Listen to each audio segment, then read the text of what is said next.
네, 꿈꾸는 책방 오늘은 오프닝에서 말씀을 드린 것처럼 교회를 사랑합니다 책 한 권 여러분께 소개해드리겠습니다. 저자가 조영민 목사님이신데요. 그런 설명이 있습니다. 그리스도가 피 흘려 사신 교회를 향한 따뜻한 위로, 상처와 아픔을 지나 온 교회는 어디서 희망을 발견했나? 그렇게 왔던 교회들이 희망을 어디서 발견했나? 그런 내용이 있죠. 자, 교회를 사랑합니다의 저자 조영민 목사님 스튜디오에 모시고요. 책 이야기 함께하도록 하겠습니다. 목사님 안녕하세요. 네, 안녕하세요. 네, 반갑습니다, 목사님. 책 교회에 관한 책인가요, 목사님? 교회론인가요? 교회론 책인데요. 이제 저희 교회와 저희 성도들에게 좀 맞춰가지고 네. 조금은 쉽고 편하게 그리고 우리 교회에게 구체적으로 좀 적용하면서 같이 썼던 이야기들을 이렇게 책으로 한 권 묶었습니다. 그럼 교회에서 성경 공부 같은 거 하실 때 쓰셨던 자료들은 모은 건가요? 저희가 7번에 걸쳐서 이 부분을 설교를 했었고요. 이제 연초에 저희 교회는 이런 교회입니다라고 하는 제목으로 네. 이제 7번 설교했던 내용과 이제 추가적으로 몇 부분 더 더해가지고 했고요. 지금은 새가족반에서는 이 교재를 가지고 같이 이제 교회를 생각하면서 공부하고 있습니다. 책을 내시게 된 취지는 뭐 어떤 취지에서 내신 건가요? 아주 이기적인 목적이 있었는데요. 이기적인가요? 예. 저희 성도들에게 매번 이걸 설명하기가 네. 어려우니까 그럼 한번 이걸 잘 묶어보면 어떨까라는 생각을 가지고 이제 묶는 과정에서 이제 출판사와 연결이 되어지고 여기서 나와 있는 교회론이 단지 그냥 한 교회론이 아니라 성경이 말하는 교회론이고 보편적인 교회론이 될 수 있습니다라는 이야기를 듣고 그러면 한번 책으로 묶어봐야겠다라는 생각을 했습니다. 네. 책에 뭐 교회에서 하는 모든 설교나 강좌, 조직, 뭐 시설 이 모든 것에는 그 중심에 예수 그리스도가 있어야 되는데 네. 요즘은 뭐 전도도 하고 이제 교회에 관심을 가지게 하려면 또 사람들 안 믿는 사람들이 교회를 어렵지 않게 좀 찾아오게 하려면 네. 이제 그런 전제를 갖고 참 과감한 프로그램들을 또 네. 파격적으로도 네. 시도하고 시행하는 것들을 보게 되는데요. 이런 요즘에 우리 주변의 교회 프로그램에 대해서 글쎄요, 이제 좀 거기에 대해서 좀 부담스러워하면 너무 보수적인 거 아니냐 그런 얘기도 하는데 네. 교회는 이런 어떤 시대 흐름하고 봤을 때 교회가 어떻게 해야 된다라고 이렇게 말씀을 하시나요, 목사님? 그러니까 제가 생각하기에 그 다양한 프로그램을 하는 이유가 그 목적에 있어서 그리스도를 더 드러내고 그리스도께서 우리 교회의 중심이다라고 하는 걸 나타내는 방식이라면 네. 뭐라도 다 쓸 수 있다고 생각을 합니다. 문화적인 부분들이나 또 여러 가지 행사 같은 것도 쓸 수 있는데 이제 그런 중심에 있는 그리스도는 빠져버린 채 단지 그냥 사람을 더 많이 모으는 방식, 이 문화를 우리가 앞서간다라고 하는 어떤 걸 과시하기 위한 것이라고 네. 하면은 네. 저는 그리스도를 가리는 문화가 된다라는 생각이 있는 거죠. 네. 그런 의미에서 교회는 늘 그리스도를 고민하고 그분을 중심으로 해서 나오는 모든 건 가능하다라는 생각을 하고 있습니다. 그러니까는 뭐 어떤 교회는 뭐 열린 예배를 드린다라고 예. 하고 또 조금 더 그 안 믿는 사람들에게 열기 위해서 네. 교회에서 꼭 찬양만 하는 것도 아닌 경우도 있고 음, 때로는 뭐 교회에서 여러 가지 뭐 교회를 안 다니더라도 네. 세상에는 가수분들 불러다가 네. 뭐 이벤트 같은 것도 하고 네. 공연도 하고 그러니까 그런 목적 안에는 이것도 다 뭐 우리의 기준에 맞춰서 사실 이 기준이라는 게 좀 상대적일 수 있으니까요. 네. 우리도 하나님을 이런 방식으로 사랑한다. 교회로 오게 될 거 아니냐. 또 어떤 분들이 볼 때는 그래도 교회는 거룩한 예배 처소인데 네. 이건 아니지 않냐. 네. 그런 것에 있어서 교인들도 참 그 기준이 쉽지 않은 것 같아요, 목사님. 네. 그래서 이제 늘 그 고민은 해야 될 것 같습니다. 이게 네. 저희가 너무 이렇게 이제 경건주의에 빠져가지고 거룩을 이야기하면서 외부와 담을 쌓는 그런 교회들도 많이 있는 것 같고요. 네. 또 그렇게 색깔을 명확하게 하면 그 색깔을 좋아하는 사람들이 또 모이니까 이런 사람들로 모여서 또 교회가 부흥했다 이런 말을 하기도 하는데 저는 궁극적으로 절대로 교회는 개토화되면 안 된다. 담이 높아지면 안 된다. 담을 다 깨고 턱을 낮춰야 된다라는 생각은 같습니다. 네. 그런데 이 프로그램이 그리스도께 아무런 영광을 돌리지 못하는 프로그램이다라고 하는 것까지도 우리가 다 가져와야 되느냐라고 할 때는 그거는 우리가 선을 긋자. 그래서 교회에 어떤 기준이 있어야 되는데 그 기준은 진리여야 된다라고 이야기하면서 그리스도와 성경이라고 하는 진리의 기준 위에서 다른 걸 할 수 있는 거다 이렇게 네. 정리를 했습니다. 예. 저희가 그런 얘기 많이 합니다. 교회의 기준은 예수님이다. 네. 또 예수님 중심으로 살아야 된다. 교회는 예수님의 몸이므로 머리이신 그분의 뜻대로 우리는 살아가야 된다. 네. 근데 이제 그게 사실 좀 어떤 구체적인 실체가 좀 없는 느낌을 줍니다. 좀 막연한 거죠. 네. 교회가 예수님의 몸이니까 그러면 무조건 헌신해야 된다라고 하는 것도 그게 또 막연하기도 하고 네.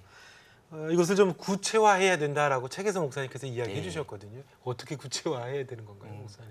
그래서 저는 이제 이 책을 쓸 때 이제 교회론을 다루면서 큰 세 가지 이제 주제를 다뤘는데 네. 하나는 교회는 진리 위에 서 있어야 된다라고 하는 거였고요. 두 번째는 이 진리는 반드시 눈에 보이는 사랑으로 표현돼야 된다라고 네. 하는 이야기를 하고요. 네. 그리고 그것이 표현되어지는 공간이 바로 우리라고 하는 공간이고 이 공동체다라고 하는 이야기. 그래서 이 책 전체에서 이 세 가지 묶음을 다루고 있는데 네.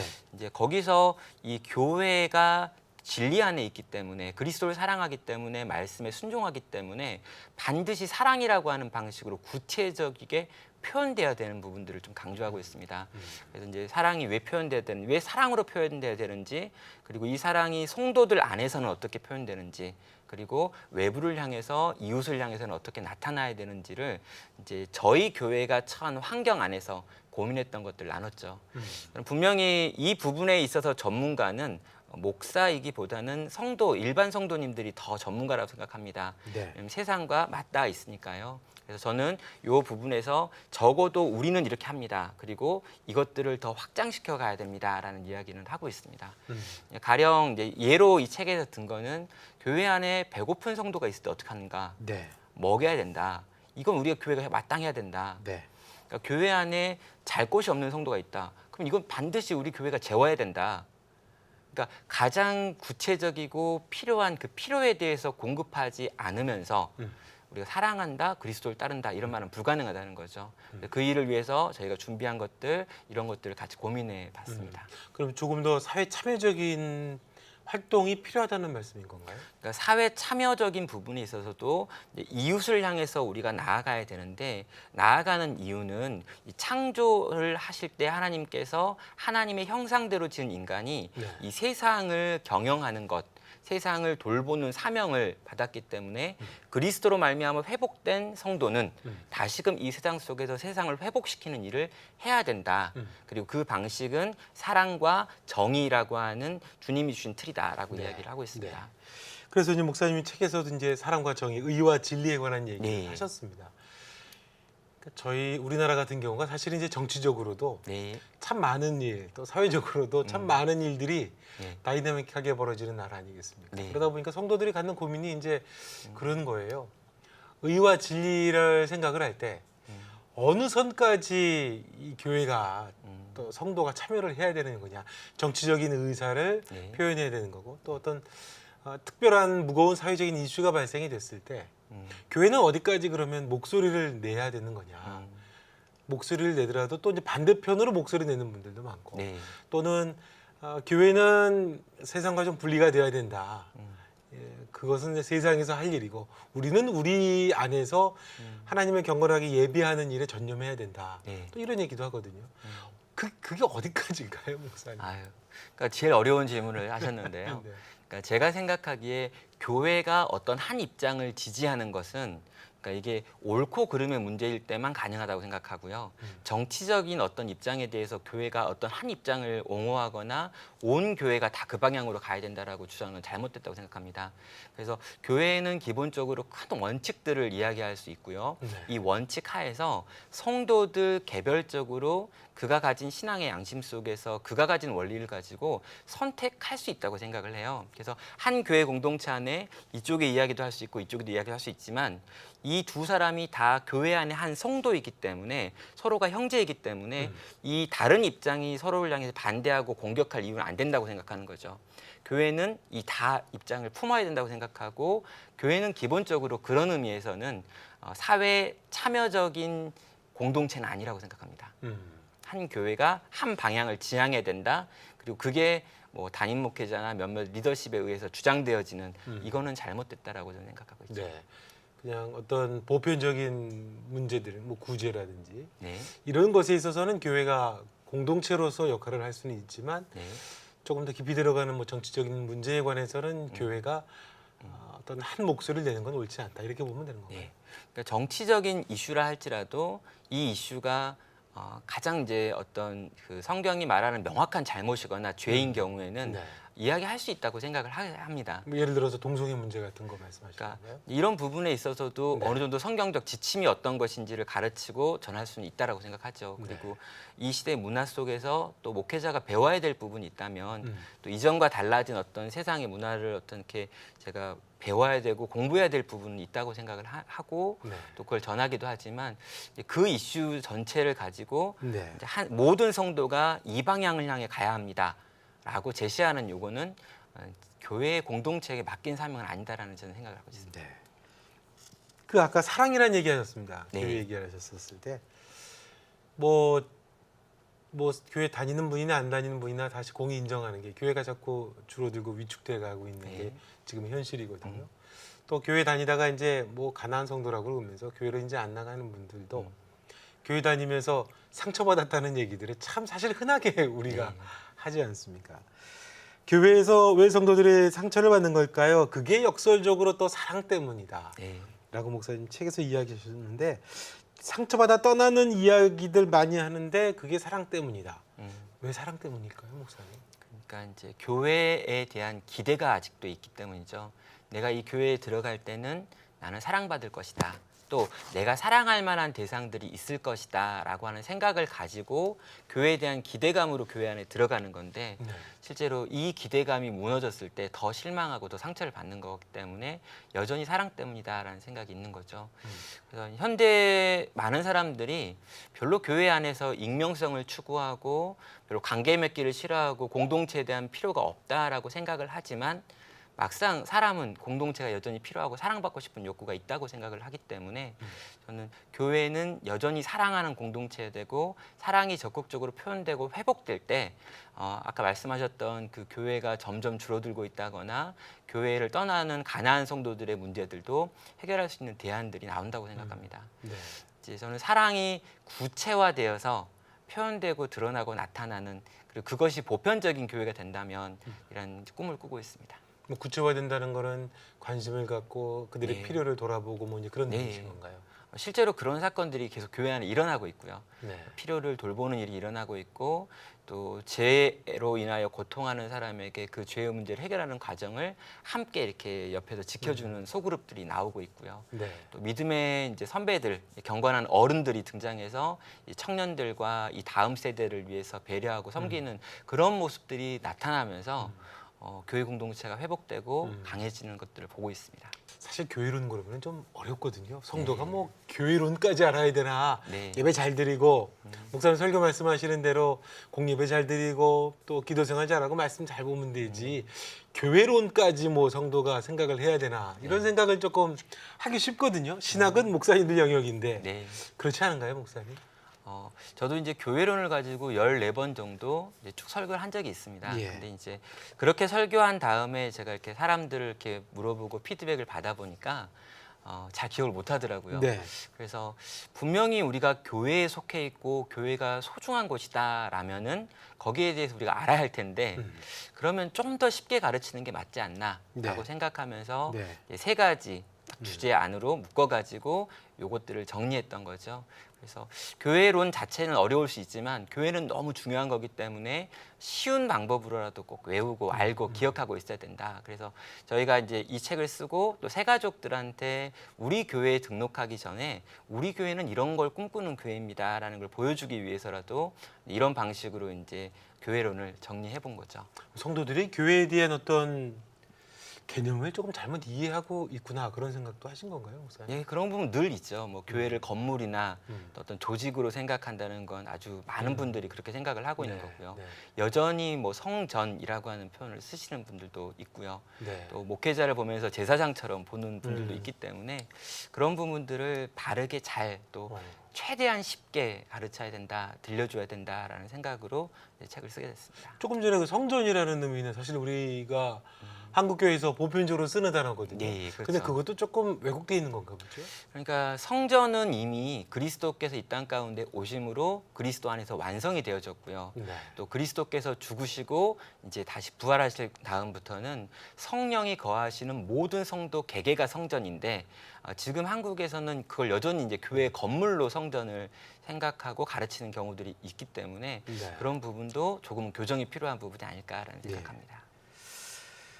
이제 또 그 교회에서 흔하게 보는 것 중에 하나가 그런 것 같아요. 예전에는 확실히 그 뭐 교회에 무슨 프로그램이 있다 그러면 봉사도 많이 하고 예. 많이 참여하거든요. 네, 성가대도 하고 주일학교도 하고 저녁 7시 예배까지 다 드리고. 네, 근데 요즘은 이제 저도 다니는 교회도 보면 예배가 딱 끝나면 목사님 축도 끝나면은 그냥 도망가듯이 쫙 나가요. 네. 그렇게 많던 분들이 다 어디 갔나 싶을 만큼. 그러니까 누가 그러죠. 무슨 관람객 같은 네. 예배다라고 얘기하시는데 다른 활동이나 또 교제나 소그룹 사실 우리 일상생활이 좀 불편하고 귀찮고 내 시간 많이 뺏기는 것 같고 그러니까 그거 하지 않고 그냥 주일 예배만 1시간, 2시간 의무적으로 참여하는 분들이 많은데 목사님께서는 이제 책에서 지쳤다고도 하고 또 상처받았다고도 하는데 그런데 그거는 교회가 아니고 네. 또 예배가 아닐 수도 있다. 네. 이제 방송을 듣고 계신 분 중에도 분명히 나도 뭐 주일에 한 번 딱 예배 드리는 게 다인데 하시는 분들에게도 좀 경종이 될 수 있을 만한 말씀인데요. 왜 그런 의미에서 말씀을 하신 걸까요, 목사님? 근데 제가 섬기는 교회가 그렇더라고요. 제가 가서 이제 그 교회 공동체를 섬기다 보니까 정말 딱 설교만 듣고 축도 때 나가시는 분들이 굉장히 많은 것들을 봤습니다. 목사님도 보실 때 되게 안타까우시겠어요? 예, 그렇죠. 왜냐하면 설교 듣기는 실제로 예배의 한 요소이지 예배의 전부는 아니라고 생각하니까요. 네. 그리고 성도의 교제가 빠져 있는데 성도가 서로를 알지 못하고 서로를 향해서 관심이 없는데 네. 이렇게 드려지는 예배를 하나님 받으실까라는 고민도 있어서 그러니까 설교만 듣는 이것은 예배가 아닙니다라고 하는 강조를 하는 거고요. 이렇게 들은 말씀을 가지고 그 뒤에 모여서 소그룹이 있고 소그룹을 통해 가지고 서로가 그 말씀 안에서 교제를 나누고 그래서 상대방의 필요를 실제로 알고 보니까 그러니까 사랑할 수 있는 거고요. 그러니까 구체적인 상대방에 대한 지식이 없이 사랑한다라고 하는 말도 공허해지기 때문에 그래서 우리는 서로 모여야 됩니다. 만나야 됩니다. 알아야 합니다라고 하는 이야기를 하면서 아마 이제 좀 과격한 표현으로 예배가 아닐 수도 있습니다라고 하는 말을 쓴 것 같습니다. 하나 또 그러면 궁금한 게 목사님. 네. 중세 때는 이제 아무래도 예배라고 하는 게 의식이었잖아요. 네. 그러다 이제 프로테스탄트가 이제 나오면서 개혁이 되면서 그 예배의 사실 중심이 이제 의식이 아니고 목사님 말씀을 듣는 것에 네. 포커스가 맞춰져 있으니까 그런 분 입장에서 보게 되면은 교회 와서 네. 주일 거룩하게 하나님 앞에 안식일을 기념하면서 목사님의 말씀을 잘 듣고 하나님을 생각하고 집에 빨리 가서 또 하루 일주일 살면 나 예배 드리는 거 아닙니까? 네. 그렇게 생각하실 수도 있을 것 같은데요. 그렇죠. 그러니까 거기서 제가 책에서도 이제 바실리카라고 하는 이 이제 성전을 만드는 이 구조 이야기를 잠깐 하는데요. 한 명의 이제 어떤 이제 무대에 서 있는 사람이 다중에 있는 청중을 향해서 이렇게 이야기를 하고 들려주고 그 사람을 집중하고 있는 이 구조를 이미 오래전부터 만들어놨고 그 구조가 계속적으로 좀 쓰여지다 보니까 이 회중이 참여할 수 있는 네. 요소가 거의 없는 이런 방식의 예배를 그냥 개혁적인 예배다라고 생각하는 것 같습니다. 그런데 이제 제가 보기에 성경 어디에도 또 특별히 이제 사도행전에 나와 있는 이 초대 교회들을 보면 실제로 교제라고 하는 요소가 이 공동체에서 빠진 적이 없고 심지어 예배를 드린다라고 하는 것도 가정 안에서 드리는 소그룹이 드리는 예배를 예배라고 인정하고 있고요. 떡을 떼는 것과 예배한다라고 하는 것이 연결되어 있기 때문에 성경을 봤을 때 이런 방식으로 대형화되어져 가지고 누군가 한 사람이 이야기하고 모든 사람이 보는 이건 성경이 기뻐하는 또 하나님이 기뻐하시는 예배일 수 없습니다라고 이야기하고 있죠. 네. 오늘날 교회 가장 큰 문제가 이제 성도가 다른 사람들에게 관심이 없는 거라고 하셨습니다. 네. 극히 개인적이다라고 하는. 네. 사실 뭐 이제 교회만 그런 건 또 아니긴 할 텐데. 네. 교회가 공동체의 힘이 중요하다는 얘기를 목사님께서 지금 계속 말씀을 해주셨는데 그것이 교회의 쇠락이나 또 우리 네. 사회에서 교회가 자꾸 이렇게 위축되지 못하고 건강하지 못해지는 가장 큰 원인이다. 네. 공동체가 해체가 되는 것, 네. 공동체가 공동체의 본질을 찾지 못하는 것, 그 이유라고 보시는 건가요, 그럼 목사님? 네, 그렇습니다. 그러니까 저는 그 반대로 그래서 교회가 사랑을 회복한다면 네. 교회가 서로를 향한 관심이 회복되어지고 그것을 구체적으로 표현하기 시작한다면 저는 이 모든 상황을 뒤집어 엎는 역사가 나타날 거라고 믿습니다. 그래서 지금 교회의 쇠락을 이야기하면서 교회가 쇠락되어지면서 사랑도 식었다라고 이야기하는데 사랑이 식었기 때문에 교회가 쇠락할 수도 있다는 생각이 있고요. 그래서 교회의 사랑이 회복된다면 그리고 그 사랑이 정말 이렇게 아주 자연스러운 방식으로 표현되고 나타나기 시작한다면 저는 여전히 사랑이 필요한 이 시대 사람들에게 교회는 여전히 희망이 되어줄 수 있는 공동체다라고 하는 이제 생각을 하고 있고요.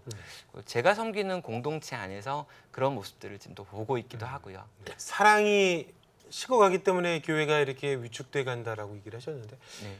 근데 교회가 많이 부흥이 되고 네. 고도 성장을 해왔는데 음, 말씀드린 것처럼 예수 그리스도는 사랑이신데 네. 그러면서 교회가 이렇게 부흥이 됐는데 네. 역설적으로 교회가 사랑이었기 때문에 또 쇠락을 한다라는 거거든요. 왜 네. 사랑이 그러면 그렇게 식어가는 거라고 보세요, 목사님? 그러니까 저는 성도가 그리스도를 사랑하는 것도 그렇고 또 성도가 다른 성도를 사랑하는 것도 기본적으로 주님이 나를 사랑하신다라고 하는 것에 대하여 알고 이해하고 경험할 때 그 사랑이 흘러 넘치는 거라고 생각합니다. 그러니까 하나님이 우리를 얼마나 사랑하시는지를 경험하면 경험할수록 우리는 더 많은 사랑으로 하나님께 나아갈 수 있다는 거죠. 그런데 이제 제가 이 책의 순서로도 이제 그걸 표현했는데 진리라고 하는 요소가 약해지면서 그리고 세상에 있는 다른 것들이 이 안에 들어오기 시작하면서 또 그리스도에 대한 선명한 깨달음과 그분의 사랑이 약해지면서 반대로 우리의 사랑도 약해지는 이게 있었고 그 결과가 이제 우리라고 하는 이 공동체의 파괴로 연결되어서 교회의 이렇게 무너짐이라고 하는 현상이 나타난다라고 이야기하는 거죠. 그래서 네. 이 진리의 부분에서 하나님께서 우리를 어떻게 사랑하시는지, 얼마나 사랑하시는지 이 부분이 더 선명하고 더 명확하고 더 확신하게 들려지고 그게 사람들의 마음 가운데 깨달아질 때 우리는 그 크신 사랑에 반응해서 이제 또 누군가를 사랑하게 되는 거죠. 사랑하지 않을 수 없다라는 표현을 제가 썼거든요. 그 사랑을 받았는데 어떻게 사랑하지 않을 수 있습니까? 라는 표현을 썼는데 저는 교회가 그 크신 사랑을 알면 반드시 사랑한다. 그리고 그 사랑은 사람들을 변화시킨다. 그리고 그 변화 사람들이 모여 있는 곳이 교회다. 이런 이야기를 네. 하고 있습니다. 글쎄요, 그 이제 기도 생활하고 우리 예배 생활하는 것도 자기의 필요를 채운다든지 자기 필요에 민감하기 때문에 열심인데 다른 사람의 필요에 그러다 보니까 이렇게 관심을 쏟을 여지가 네. 없어서 그런 걸까요? 예, 그래서 마지막 때 사람들의 특징을 자기를 사랑하며로 시작하고 네. 있는 것처럼 이제 그리스도의 사랑을 잘 모르니까 자기를 사랑하는 쪽으로 넘어간 게 아닌가. 그리고 여러 가지 이제 잘 못 가르쳤던 부분들 그리고 너무 갑자기 사람이 늘어나면서 이제 교회의 문턱을 한없이 이렇게 넓히면서 마땅히 배워야 될 것들, 마땅히 경험해야 될 것들을 경험하지도 않았는데 이런 분들이 이제 교회의 중요한 역할을 한다거나 가르치는 자리에 간다거나 그래서 그런 부분들이 좀 이렇게 악순환이 좀 네. 일어나서 네. 이제 지금의 이런 문제가 나온 것 같다라는 생각합니다. 예. 아무래도 이제 그런 문제에 대한 고민으로 목사님도 이제 교회를 사랑합니다라고 그렇게 책을 네. 쓰신 거니까요. 네. 예. 교회에 어린 신자가 있어야 하는 이유 네. 재밌게 쓰셨어요. 네. 좀 애기 울음소리도 들리고 이래야 된다고 네. 하셨는데요. 이게 어떤 내용이에요, 목사님? 그러니까 교회를 이제 물어보면 어떤 교회 가고 싶습니까?라고 물어보면 성숙된 교회를 가고 싶습니다라고 아주 이야기하고요. 일사불란하죠. 네, 그리고 이제 아주 이렇게 건강한 작은 교회 가고 싶다 이런 이야기도 많이 합니다. 네, 그렇죠. 대형 교회는 문제가 있다. 근데 작은 교회는 또 건강하지 않다. 그런데 이 건강하면서 작은 그런 교회 있다면 내가 가고 싶다 이렇게 이야기를 하는데 그분이 그 교회 가는 순간 그 교회는 건강하지 않습니다. 예, 제가 생각해 막 확실한 거는 교회는 건강할 수 없다라는 거예요. 건강을 추구하고 계속해서 자라가는 공동체이기 때문에 그 과정 중에는 성숙한 성도도 있지만 청년 성도도 있는 거고 어린 성도 있는 거고 심지어 문제가 많은 사람도 있고요. 예수님 분명히 말씀하셨던 것처럼 교회 공동체 안에 불신자라고 하는 분도 있다라는 거죠. 이 모두가 다 있는 게 교회고 그래서 교회는 끊임없이 소리가 나고 갈등이 일어나고 또 여기저기서 상처받았다는 말들이 나올 수밖에 없는 게 교회지. 이 교회는 너무 좋다. 모든 게 만족스럽다라고 하는 그 교회는 적어도 지상교회는 아니다라는 생각이 있습니다.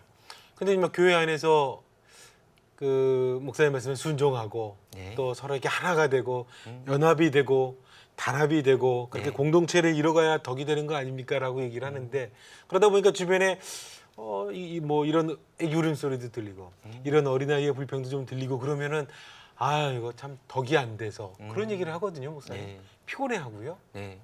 저는 그게 어쩌면 교회가 개토화되어지는 이유다라는 생각이 드는 거죠. 나랑 맞는 사람들끼리 모여 있는 곳이죠. 근데 이거는 절대로 선교적 공동체도 될 수 없고요. 세상을 품을 수도 없고요. 또 세상에 있는 다양한 사람들의 목소리를 들으려고도 하지 않기 때문에 이런 식으로 분위기 좋게 점점 더 몰락하는 공동체가 그런 공동체다라는 생각이 있습니다. 네. 생명이 태어나지도 않고 자라지도 않을 거니까요. 네. 그러니까 제가 잔치집 비유를 여기서 이야기했는데 네. 잔치가 됐는데 너무 다 좋은데 거기서는 어떤 생명의 기운도 느낄 수 없는 곳. 그게 어쩌면 지금 좋다고 하는 교회들이 갖는 병이 아닐까라는 생각합니다. 교회를 사랑합니다. 저자 조영민 목사님과 함께 오늘 꿈책방에서 책을 소개를 해드리고 있습니다. 제목만 들으면 사실 목사님이 쓰려고 하셨던 의도하고 사실은 목사님께서 어떤 얘기를 하시고 싶으셨던 건가 그러다가 책을 보면서 정말 교회는 사랑할 만한 곳인데 네. 교회는 정말 귀하고 십자가처럼 서로 공동체가 정말 회복이 되어야 되는 곳인데 그런 생각이 네. 들었었는데 세대를 막론하고요. 이제 네. 막 저희가 계속 말씀을 드리면서 뭐 청소년이든 아이든 교회를 떠나고 있습니다. 어른들도 떠나고 뭐 청년들은 뭐 3% 세대다 이런 네. 얘기를 하고 있는데요. 지금 그러면 세대가 네.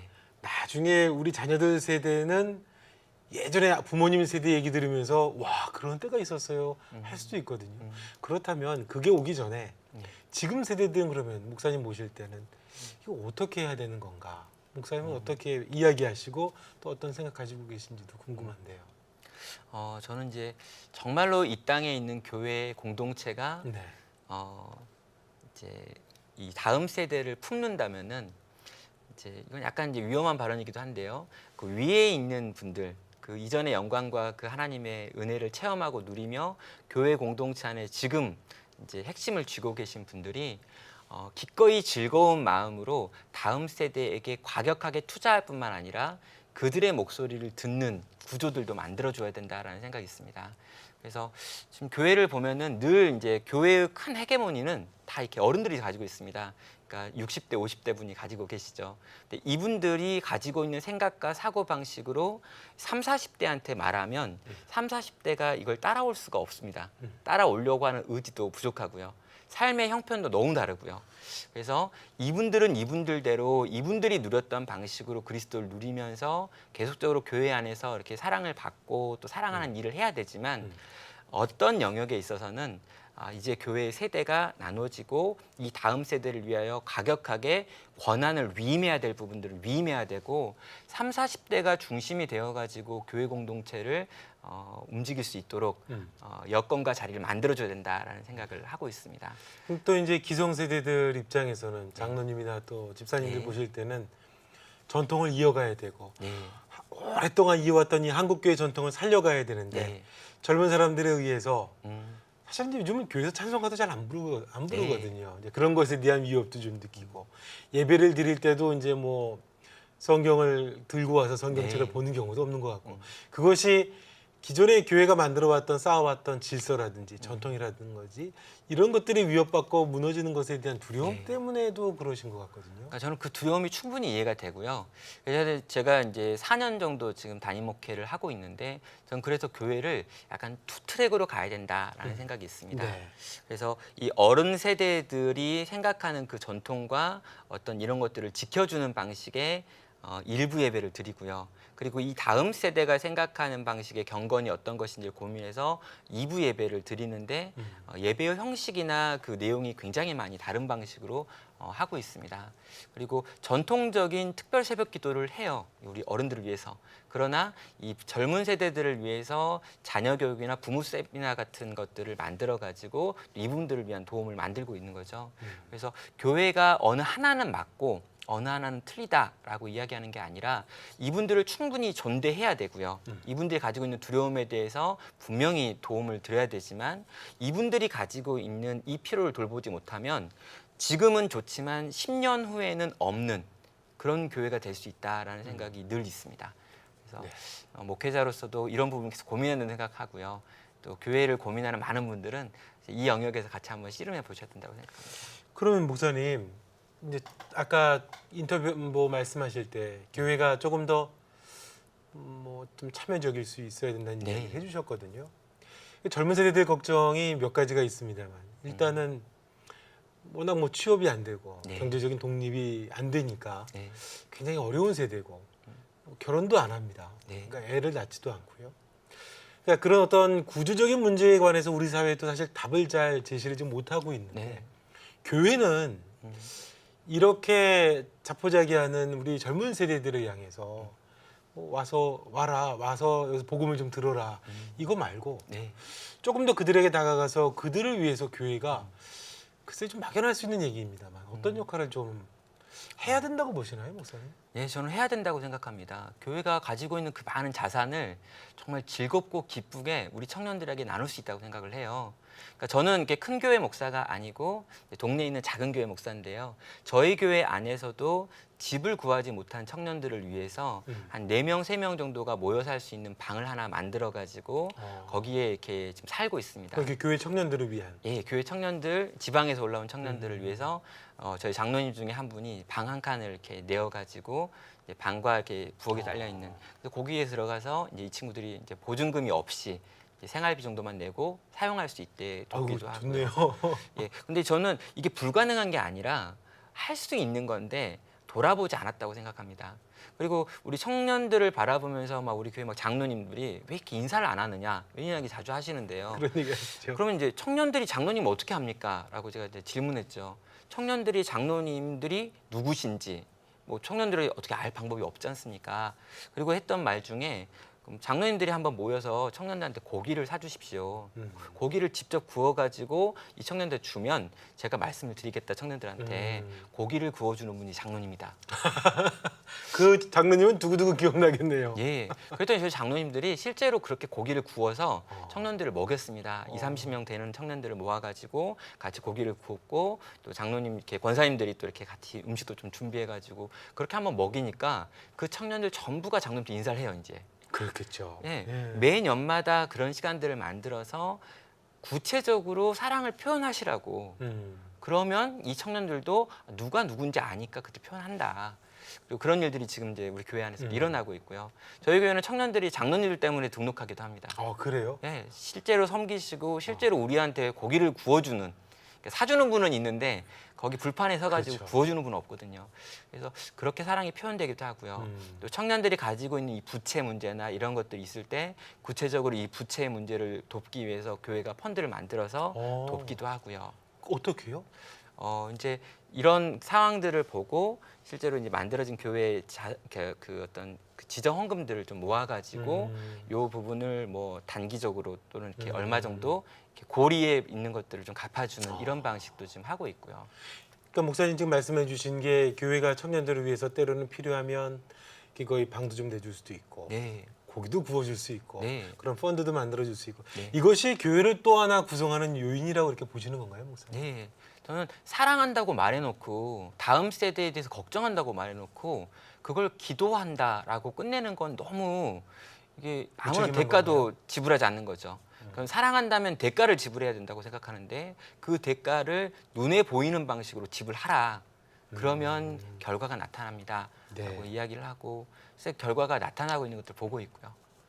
그 말씀 참 좋네. 눈에 보이는 방식으로 네. 사랑하라라고 하는 거. 네. 그게 이제 목사님께서 이 책에서도 그렇고 이제 줄곧 말씀해 주셨던 공동체의 어떤 모의 성격인 거군요. 네. 그래서 예. 공동체가 그렇게 이제 가족이 되어지고 영적인 가족으로서 서로를 향해서 이제 돌보기 시작할 때 저는 이 세상에 없는 것이 여기에 있구나. 근데 그게 제가 보기엔 사도행전에서 교회가 폭발적으로 성장했던 이유가 그 세상에 없는 자기의 것을 나누는 역사가 일어날 때 세상은 이 교회 안에 있는 특별함을 보았다라고 생각하는데 네. 저는 여전히 교회는 그럴 수 있다고 믿습니다. 여전히 그 가능성을 언제든 갖고 있는 네. 곳이고. 예. 장로님들은 뭘 하세요? 고기 장로님 너무 구워주신 장로님들. 너무 좋아하십니다. 아, 좋아요. 청년들 인사하니까요. 그래서 장로님들이 하루 고기를 구웠을 뿐인데 1년 내내 인사하거든요. 그러니까 저는 이게 어렵고 복잡하고 심오한 문제가 아니라고 생각합니다. 이거는 그냥 하루 시간을 보내는 문제이기 때문에 할 수 있고요. 조금만 생각하고 조금만 움직이면요. 그렇군요. 자, 교회를 사랑합니다. 조영민 목사님의 책 여러분께 오늘 소개해드리는데요. 제가 5분께 책을 선물로 드리겠습니다. 샵 1069 50원의 유료 문자 100원의 긴 문자로 책 받기 원합니다. 문자 주시면 5분 추첨을 해서 책을 좀 읽어보실 수 있도록 저희가 선물로 드리도록 하겠습니다. 교회가 어디예요, 목사님? 어디 있는 거예요? 저는 성산동에 있고요. 네. 이제 상암 월드컵 경기장 건너편에 있습니다. 아, 그렇군요. 한번 좀 관심 있으신 분들은 교회 가셔서 좀 목사님하고 이야기도 좀 나누셔도 네. 좋을 것 같고요. 예. 뭐 SNS 활동 같은 것도 하시나요, 목사님? 네, 하고 있습니다. 나눔 교회로. 그래서 오셔가지고 이렇게 같이 목사님과 이렇게 질문도 하시고 목사님께 이렇게 말씀 좀 건네시고 또 도움도 받으시고 같이 교제도 하시면 참 좋을 것 같습니다. 네. 예.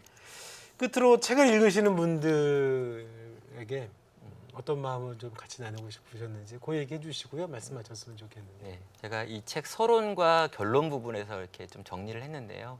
저는 정말 주님의 몸된 교회는 사랑할 수밖에 없는 곳이다라고 생각을 하고요.